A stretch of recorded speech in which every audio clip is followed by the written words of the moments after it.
जीवन में यदि 2 बार सुन लेता है उसको पुंडरीक फल मिलता है। और जो आदमी 2 बार रामायण सुन लेता है उसको 2 अश्वमेध यज्ञ का फल मिलता है। और जो 4 बार रामायण सुन लेता है कहते हैं उसको अग्निष्टोम का 8 गुना फल मिलता है। 5 बार जो सुन लेता है वो अत्यग्निष्टोम यज्ञ का 2 गुना लाभ उसको मिलता है। जो व्यक्ति 6 बार इसको सुनता है वो अग्निष्टोम का 8 गुना लाभ ले लेता है। और भाई जो इसको 8 बार सुनता है उसको नरमेध यज्ञ का 5 गुना फल मिलता है। और जो 9 बार कथा सुनता है भाग इस वाल्मीकि रामायण की उसको गोमेध यज्ञ का 3 गुना लाभ मिलता है। इसलिए रामायण का परम आनंद पूर्वक ये कथन है। इसको सुनने के बाद मनुष्य के अंदर किसी प्रकार की शोक चिंता आदि नहीं रहती है। धर्म मार्ग प्रवक्तारो मुक्ता एवं संशय है। कोई संदेह नहीं है कि इस रामायण के सुनने के बाद कोई मुक्ति में चीज बाकी रह जाए। जो व्यक्ति राम कथा को बड़े प्रेम के साथ सुनता है वो व्यक्ति आगे ब्रह्मा जी के लोक में आनंद के साथ रहता है। दुस्वप्न का नाश होता है, धन धान्य को बढ़ाने वाला होता है। जो आधा श्लोक का भी पाठ करता है उसके ही सारे पाप दूर हो जाते हैं। और उससे ज्यादा क्या कहें। और भी बताया कि पुण्य क्षेत्र के अंदर बैठ करके इस गुह्य और गुह्यतम वाल्मीकि रामायण को कहता है और सुनता है, कहते हैं उसका तो पुण्य हम बता नहीं सकते हैं। जो पुण्य क्षेत्र, जैसे ये पुण्य क्षेत्र है ऐसे पुण्य क्षेत्र में है। और भाई बताया है कि जो ब्राह्मणों से द्वेष रखते हो, वेद से द्वेष रखते हो, दंबाचार में लगे रहने वाले हो, लोगों को जो ठगते रहते हो, ऐसों के बीच में वाल्मीकि रामायण नहीं कहनी चाहिए।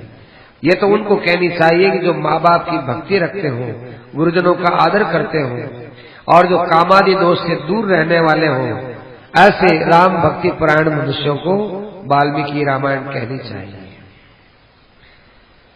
और संसार घोर कांतार दावाग्नि मधुसूदन है, स्मृतिनाम सर्व पापानि नाशयत्यासु सत्तमा। संसार के अंदर ये संसार क्या है? ये संसार रूपी घोर ये जंगल है। तो वाल्मीकि रामायण और भगवान ये क्या इसमें आग लगा देने वाले हैं। तो इसका स्मरण करने से पाप दूर हो जाता है। इसलिए भाई जो सब शास्त्रों का लाभ लेना चाहे वे 2 ही बात सुने, रामायण की कथा सुने और राम भगवान की भक्ति के परायण रहे। इससे ऊंचे कोई दूसरी बात नहीं है। राम नामैव मम जीवनम कलौ नास्तेव नास्तेव नास्तेव गतिरन्यथा। मेरा जीवन तो केवल भगवान का नाम है, भगवान का नाम है, भगवान का नाम है।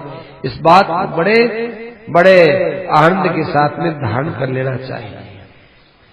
सूत जी महाराज कहते हैं कि सनत कुमार जी ने जब ये बात कही, सनत कुमार जी ने ये बात सुनी और नारद जी ने कही, तो इससे उनको बहुत शांति का अनुभव हुआ। इसलिए भाई ये वाल्मीकि रामायण है, इसको बड़े प्रेम के साथ सुने। और उसके कई ग्रह उपग्रह ये खराब रहते हैं जीवन में, सब नष्ट हो जाते हैं। ये कई लोग जादू टोना टोटका कई कराते हैं, हमारे ये हो जाएगा, दिन मान बदल जाएंगे, हमारे ये है तो ये बदल जाएगा। ये सब जो है भगवान के नाम में इतनी शक्ति है कि इनको मानने की जरूरत ही नहीं है। और रामायणम आदि काव्यम, और ये वाल्मीकि रामायण की कथा सुन लो, किसी ने कह दिया हमारे पर टोटका कर दिया और हमारे पर ये कर दिया, कहते कोई डरने की जरूरत नहीं है। रामायण में बड़ी ताकत है, सब प्रकार से इन टोटकों से मुक्ति दिलाने वाला है। शतजन्मार्जित पापी सद्य एव विमोचिता। सैकड़ों जन्मों के पाप इसके सुनने से नष्ट हो जाते हैं। विष्णु लोकम स गच्छति, और वो भगवान विष्णु के लोक में चला जाता है। इस प्रकार भाई ये अभी तो भगवान की कथा के बाद जो है अगले मध्यम विश्राम के बाद कहेंगे। भगवान की असीम अनुकंपा से श्रीमद् वाल्मीकि रामायण का अब शुभारंभ कर रहे हैं। वाल्मीकि रामायण की अपार महिमा है। स्कंद पुराण के 5 अध्यायों में नारद सनत कुमार के संवाद के अंतर्गत 3 महीनों के 3 उदाहरण देकर के आदि काव्य महाकाव्य वाल्मीकि रामायण की महिमा का वर्णन हुआ है। अब आगे वर्णन किया जा रहा है। एक बार वाल्मीकि जी महाराज ने नारद जी महाराज से पूछा। नारद जी तपस्या किए हुए थे, स्वाध्याय में बड़े निरत थे, मुनियों में बड़े श्रेष्ठ थे। नारद जी से बढ़कर और कौन दूसरा हमारे लिए बताने योग्य पुरुष होगा, ऐसा विचार कर वाल्मीकि जी ने पूछा कि हे ऋषिवर, इस संसार में सबसे गुणवान पुरुष कौन है, चरित्रवान पुरुष कौन है, सब प्राणियों के हित में रहने वाला कौन है, और सबको प्रिय दृष्टि से देखने वाला कौन है, सबके हृदय में प्रिय भाव पैदा करने वाला कौन है, आत्मवान कौन है, क्रोध को जीतने वाला कौन है, जिसके क्रोध करने पर देवता भी डरते हो, ऐसा वो पुरुष कौन है। मेरे मन में ऐसे पुरुष की जानने की बड़ी इच्छा हो रही है, क्योंकि जिन जिन पुरुषों को हम देखना चाहते हैं उनको हम बहुत गुणवान देखना चाहते हैं, और जो गुणों में सबसे बड़ा होता है वही तो भगवान होता है। गुणों में बड़ा हो, चरित्र में बड़ा हो, देवताओं में बड़ा हो, प्राणियों में बड़ा हो, ऐश्वर्य में बड़ा हो, ज्ञान में बड़ा हो, वैराग्य में बड़ा हो, संपदाओं में बड़ा हो, कीर्ति में बड़ा हो, उसी का नाम भगवान होता है। तो आपकी दृष्टि में ऐसा कौन पुरुष है? बड़े हर्षित होते हुए नारद जी महाराज ने वाल्मीकि से कहा कि देखो, आपने जिनके विषय में कहा है, ऐसे व्यक्ति बड़े दुर्लभ होते हैं, गिने चुने रहते हैं। कोई एक पुरुष ऐसा हो सर्वगुण संपन्न तो बात अलग है, नहीं तो ऐसे मनुष्यों का मिलना बड़ा मुश्किल है। फिर भी मैं तुमको इस विषय में सुनाता हूं। देखो वाल्मीकि जी, अयोध्या में इस समय इक्ष्वाकु वंश के श्री राम का नाम आपने सुना होगा, सुन रहे हैं, उनका शासन चल रहा है। ये राम सब लोगों के द्वारा सुने हुए हैं, नियतात्मा है, बुद्धिमान है और वाग्मी है, माने बड़ी सुंदर बात बोलते हैं। देखो, एक वाग्मी होता है, एक वाचाल होता है। वाग्मी माने सुंदर बात कहने वाला, वाचाल माने फिजूल बात करने वाला। तो भगवान राम है, ये वाग्मी है। स्वरूप की दृष्टि से देखा जाए तो शरीर इनका बड़ा सुंदर है, सुष्ठु है, कंधे इनके ऊंचे हैं और पिंडलियां मजबूत है, हथेलियां हैं, ये घुटनों के नीचे तक लंबी लंबी है, ललाट बड़ा सुंदर है, इनका वर्ण भी बड़ा सुंदर है और समविभक्त अंग है। ये मिलना बड़ा मुश्किल है। देखो, ये दोनों हाथ है ना, दोनों हाथों में अंतर मिलेगा। सर्वविभक्त अंग है, दोनों हाथ बराबर नहीं मिलते हैं। और दोनों कान बराबर नहीं मिलते, दांत भी प्राय ऊंचे नीचे, और पैरों की लंबाई बराबर नहीं मिलती, दोनों जूते बराबर नहीं मिलते। एक जूता थोड़ा कम होगा, एक बड़ा होगा। ऐसी भुजा है आदमी की, ये एक कम ज्यादा होगी। इधर की भुजा थोड़ी सी बड़ी होगी और ये थोड़ी सी कम होगी, मोटाई बराबर नहीं होगी। इस भुजा से ये भुजा थोड़ी सी मामूली सी पतली पड़ेगी। लेकिन राम जी के लिए ये बात नहीं है, उनके सब अंग है बिल्कुल सम प्रकार से विभक्त हैं। धर्म को जानने वाले हैं, धर्म की रक्षा करने वाले हैं, और अपने भक्तजनों की रक्षा करने वाले हैं। सभी शास्त्रों का वास्तविक तात्पर्य उसको जानने वाले हैं। और जिस प्रकार समुद्र है सब नदियों से संबंध रखने वाला है, ऐसे राम भी सबके साथ संबंध रखने वाले हैं। कौशल्या के आनंद को बढ़ाने वाले राम गंभीरता में समुद्र के समान। समुद्र के समान कैसे भाई? देखो कितनी गर्मी पड़ती है, समुद्र कभी नहीं सूखता, और कितनी ही बरसातें आ जाएं, तूफान आ जाएं, समुद्र एक सूत भी आगे नहीं बढ़ता। न तो समुद्र है वो एक सूत भी सूखता है, और न समुद्र है वो एक सूत भी कभी आगे बढ़ता है। देखो छोलों से आना, लहरों से आना जाना अलग है, लेकिन अपने आप में जब रहता है तो भाई वो किसी प्रकार से घटता बढ़ता नहीं है। और धैर्य में हिमालय के समान है, विष्णु के समान पराक्रम में है, चंद्रमा के समान सबको शीतलता प्रदान करने वाला है। क्रोध करने लगे तो कालाग्नि के समान है, और क्षमा में पृथ्वी के समान है। त्याग के अंदर कुबेर के समान है। ऐसे सर्वगुण संपन्न श्री राम को देख करके हमें और किसी में ये विशेषता नहीं दिखती है। देखो वाल्मीकि जी, राम अपनी प्रजा के हित में लगे रहते हैं। इन राम के विषय में हम आपको बताते हैं कि राम जिस समय सीता के साथ विवाहित होकर अयोध्या में आए थे, उस समय इनकी कैकेयी माता ने दो वरदानों के सुरक्षित होने के कारण एक वरदान में राम को वनवास और दूसरे में राम जी को वनवास और दूसरे में भरत को राजगद्दी का प्रस्ताव दशरथ के सामने रखा था। बड़ा आश्चर्य है कि माता पिता की बात की रक्षा के लिए बड़े हर्ष के साथ ये राम राज्य को छोड़ करके चले गए।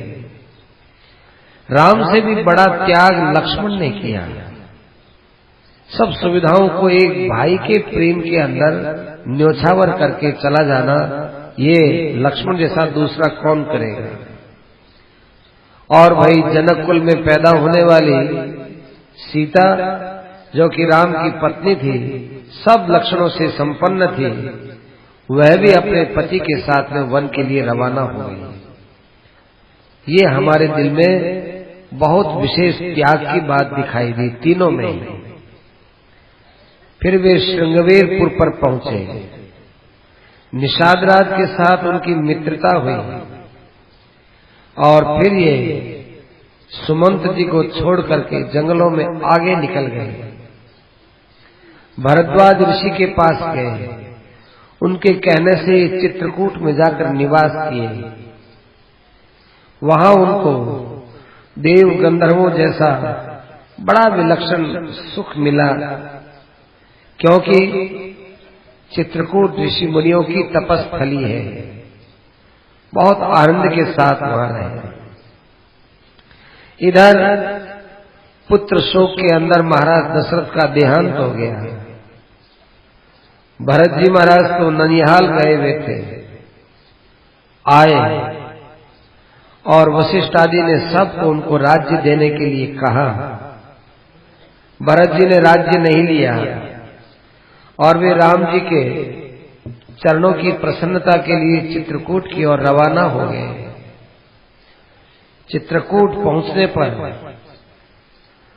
अपने भाई राम के सामने उन्होंने बड़ी नम्रता से निवेदन किया, त्वमेव राजा धर्मज्ञ। हे राम, धर्म के अनुसार धर्म के तत्व को आप जानने वाले हो, अतः हमारे अयोध्या के राजा तो आप ही हो। राम जी ने भी पिता के आदेश को सामने रखकर राज्य को स्वीकार नहीं किया। भरत जी ने प्रेम के कारण उनके खड़ाऊ को लाकर नंदीग्राम में स्थापित किया और राम जी के आने की उन्होंने प्रतीक्षा की। राम जी महाराज अपने नगरवासियों को विदा करके चित्रकूट में बड़े दुखी भाव से रहने लगे। उनके मन में बार बार भरत आदि की याद आने लगी। राम जी को आज इस बात का ज्ञान हुआ कि देखो थोड़ी देर का मिलन चित्रकूट में हुआ तो देखो मुझे सबकी याद आ रही है। उसी अयोध्या में भरत रह रहा है और मेरी याद के अंदर किस प्रकार से अपना दिन निकालता है। राम जी महाराज चित्रकूट को छोड़ करके दंडकारण्य में चले गए। वहां विराट का उद्धार किया, शरभंग ऋषि से मिले, सुतीक्ष्ण से मिले, अगस्त्य और अगस्त्य के भाई से मिले। अगस्त्य ऋषि से उनको इंद्र का बाण मिला, तलवार मिली और अक्षय तूणीर मिले। इस प्रकार से और भी ऋषि मुनियों के साथ वे मिले। सब ऋषियों के सामने प्रतिज्ञा की कि मैं सारे राक्षसों को मार दूंगा।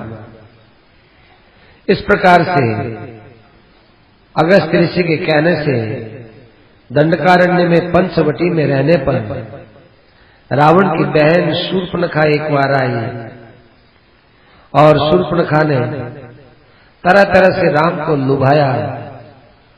जब राम ने लक्ष्मण को नाक कान काटने के लिए आदेश दिया और वो नाक कान काट दिए गए तो खरदूषण और त्रिशरा 14,000 सैनिकों के साथ राम से युद्ध किए। राम ने उनको मार दिया। उनकी मृत्यु की बात को सुनकर के रावण क्रोध में मूर्छित हो गया और उसने मारीच की सहायता ली और एक सोने का अमृत बनकर मारीच वहां उपस्थित हुआ। उसने सीता का हरण किया।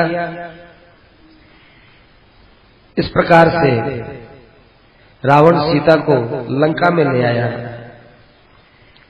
मारीच को सद्गति प्रदान करने के पश्चात भगवान आश्रम में सीता को प्राप्त न करके बड़े दुखी हुए। जटायु से मिले, फिर कबंध का उद्धार किया। मरने के बाद कबंध ने एक स्वार्गिक शरीर प्राप्त करके राम से कहा कि आप शबरी के आश्रम में जाइए। भगवान शबरी के आश्रम में गए। शबरी से पूजा प्राप्त करके शबरी के कहने से पंपा सरोवर पर पहुंचे और वहां हनुमान जी से उनकी मित्रता हुई। हनुमान जी से भेंट हुई और हनुमान जी ने सुग्रीव के साथ उनकी मित्रता करवाई। सुग्रीव ने अपना सारा जीवन राम के सामने रख दिया। सुग्रीव ने अपना सारा कष्ट राम के सामने रखा तो राम जी ने उसका कष्ट आत्मसात कर लिया। ये सुग्रीव की एक अलौकिक भक्ति थी हो, लेकिन साथ साथ में सुग्रीव ने राम जी की परीक्षा की। देखो भगवान की एक आदत है, भगवान को स्वीकार कर लेना चाहिए, भगवान की परीक्षा नहीं लेनी चाहिए। एक संत थे, उन्होंने भगवान की परीक्षा ली। विश्वम्भर भगवान सबको खिलाते हैं, पिलाते हैं, सारे विश्व का पालन करते हैं। देखे, मैं किसी गांव में नहीं जाऊंगा, किसी से याचना नहीं करूंगा, किसी से कुछ नहीं कहूंगा, मुझे राम जी कैसे खिलाते हैं। तो वे कोई भी गांव जाते, चलते चलते कोई गांव आ जाता तो तिरछे हो जाते हैं, फिर कोई गांव आता तिरछे हो जाते, जंगल में भटकते रहे। 3 दिन तक वे भूखे रहे। फिर बाद में उनको रात्रि के अंदर एक पुरुष ने आकर के दूध पिलाया है। संतों ने पूछा कि दूध कैसे लाया? कि मैं दिन में आपको मिला था ना बकरी चलाने वाला, मैंने देखा कि बकरी का दूध नहीं लेंगे, इसलिए गाय का दूध लाया हूं। भूखे थे, ले लिया। उन्हीं संतों ने एक बात कही। महाराज श्री से बड़ा स्नेह रखते थे, महाराज जी के पास रहते भी थे वे। तो उन्होंने एक बात कही कि मैंने भगवान की परीक्षा ली थी। परीक्षा लेने से मेरे मन में अपने आप स्वतः ही क्षोभ पैदा हुआ कि परीक्षा लेने की क्या जरूरत थी। भगवान हमको अन्न देंगे कि नहीं देंगे, भगवान पर ही छोड़ देना चाहिए था। मैंने परीक्षा बुद्धि से ऐसा किया, इस बात की मेरे मन में खिन्नता है। तो परीक्षा नहीं लेनी चाहिए, तो भगवान को तो स्वीकार कर लेना चाहिए। सुग्रीव ने परीक्षा ली।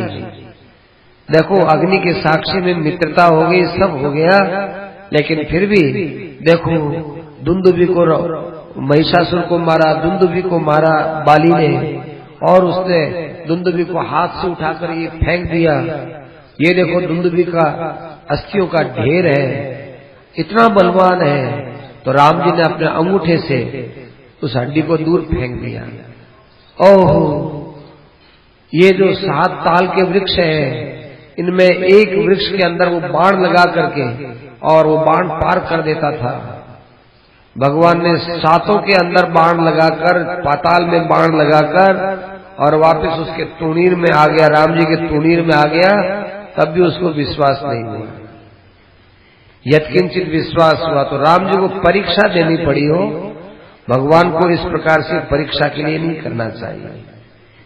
भगवान ने बाली को मारा, और फिर उसके बाद सुग्रीव को राजगद्दी दिलाई, और फिर किष्किंधा के पास में भगवान के दिन तक रहे।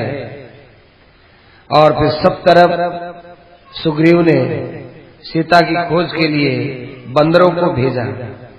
उनमें हनुमान दक्षिण दिशा में गए, समुद्र को पार किए, लंका में गए, अशोक वाटिका के नीचे राम जी का ध्यान करने वाली सीता का उन्होंने दर्शन किया, सीता को आश्वासित किया, और फिर रावण के 5 प्रधान सेनापतियों का हनुमान ने संहार किया।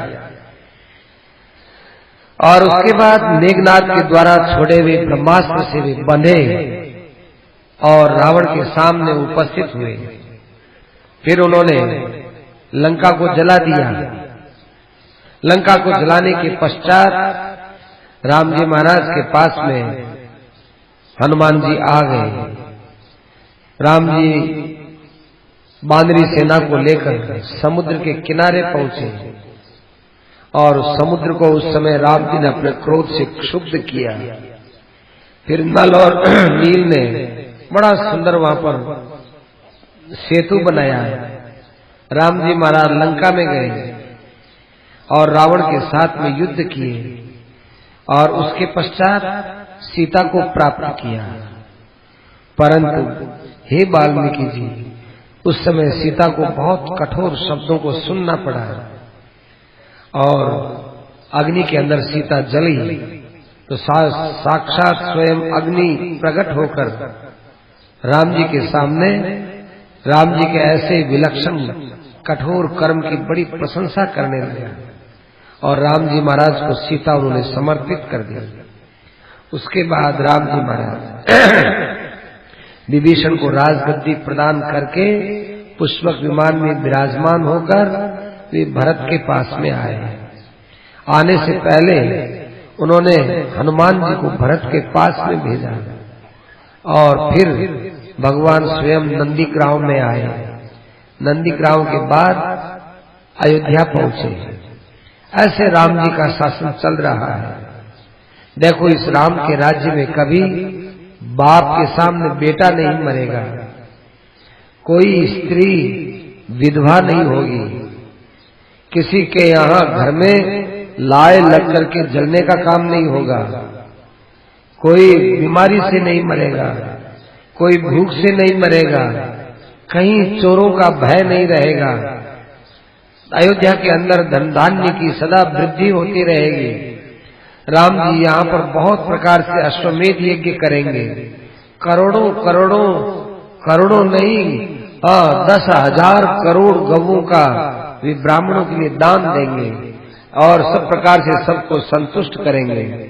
यहाँ पर वर्ण और आश्रम दोनों की व्यवस्था की सुरक्षा करेंगे। 11,000 वर्षों तक शासन करने के पश्चात राम जी महाराज अपने दिव्य स्थान पर चले जाएंगे। ये हमने आपको संक्षेप में राम जी का चरित्र सुनाया है। अब इसको सुनकर के अब आप जैसा भी उचित समझे आप इसको जगत में विस्तृत कीजिए, क्योंकि राम जी के चरित्र सुनने से सारे पाप दूर हो जाते हैं। ब्राह्मण यदि पढ़ता है, राम जी का चरित्र सुनता है तो उसको विद्या मिलती है। क्षत्रिय यदि सुनता है तो उसको राज्य मिलता है। वैश्य यदि सुनता है तो उसको धनादि की प्राप्ति होती है। और शूद्र यदि सुनता है तो वो महत्ता को प्राप्त होता है। नारद जी के वचनों को बहुत गंभीरता से सुनकर के अब थोड़ा ध्यान से सुनना। वाल्मीकि जी महाराज राम जी के स्वरूप को अपने मन में ध्यान में ले आए, लीलाओं का ध्यान करने लगे। लीलाओं का ध्यान करने के पश्चात बड़े प्रेम से नारद जी को विदा किया और अपने शिष्य एक भरद्वाज नाम का बालक था, उसको कहा कि पुत्र चलो नदी के किनारे चलते हैं। ध्यानस्थ थे, नेत्र बंद थे। धीरे धीरे तमसा नदी के किनारे पहुंचे। बड़ा स्वच्छ और पवित्र जल था। वहां उन्होंने अपने शिष्य से कहा कि बेटा पानी का कलशा भरो और अपने कुटिया की तरफ पीने के लिए इसे ले जाएंगे। उन्होंने जल भरा। जल भरने के पश्चात ऋषि ने स्नान किया और स्नान करने के पश्चात वे अपने वस्त्र वगैरह पहने और थोड़ी दूर आगे गए तो एक क्रौंच पक्षी का जोड़ा था। क्रौंच पक्षी का जोड़ा था। उस जोड़े को उन्होंने देखा, यूं थोड़ा सा देखा था, इतने में एक शिकारी ने सनसनाता हुआ बाण उस जोड़े में जो नर था उस नर के सिर के यहाँ पर बाण लगाया और वो पक्षी बड़ी करुण आवाज में ची ची ची करता करता घायल हुआ, छटपटाया। छटपटा के वो जमीन पर पड़ गया और मर गया। और वो बाण उसके मुंह के ऊपर, चोंच के ऊपर लगा हुआ ही रह गया। वो बेचारी क्रौंची थी, वो बहुत विलाप करने लगी। ये सब देख करके वाल्मीकि का हृदय एकदम करुणित हो गया। बड़ी करुणा पैदा हुई, मन में ग्लानि पैदा हुई और वाल्मीकि जी के आंखों से आंसू आने लगे। धर्मात्मा वाल्मीकि जी के क्रौंची का रुदन हृदय के अंदर बहुत ही वेदना करने लगा और अकस्मात एक शब्द निकला, मां निषाद प्रतिष्ठां त्वमगमः शाश्वते समां यत्क्रौंच मिथुनादेकम् अवधि काममोहितम्। ए निषाद, ए शिकारी, तुम्हारी कोई स्थिति नहीं होगी। मां निषाद प्रतिष्ठां त्वम अगमः शाश्वती समः, निरंतर तुम्हारी कोई स्थिति नहीं रहेगी, तुम अपनी प्रतिष्ठा से गिर जाओगे, क्योंकि तुमने क्रौंच के जोड़े में से एक को, कि जो कि बड़े स्नेह के अंदर था, उस स्नेह भरे क्रौंच को तुमने अपने बाण से मार दिया। अब ये अपने आप ही शब्द निकला हो, मां निषाद प्रतिष्ठान त्वं अगमः शाश्वती समा, यत्क्रौंच मिथुनादेकम् अवधि काम मोहितम्।